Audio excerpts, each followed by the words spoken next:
अमरेश को नहीं आसिला बड़ खबर।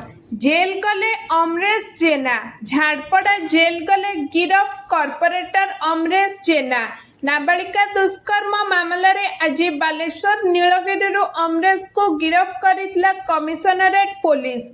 कोर्ट रे हाजर परे तांकु झाड़पड़ा जेल पठा जाइछि।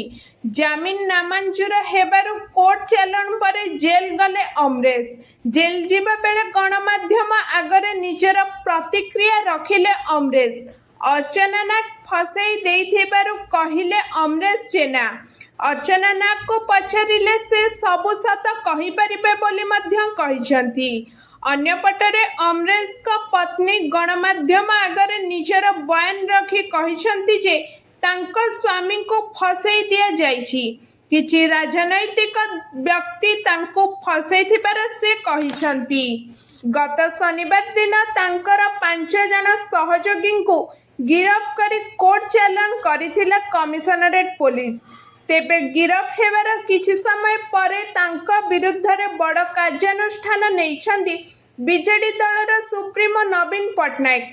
तांको तुरंत दलरु निलंबित मध्य करिसंती। Bureau report around Odisha live.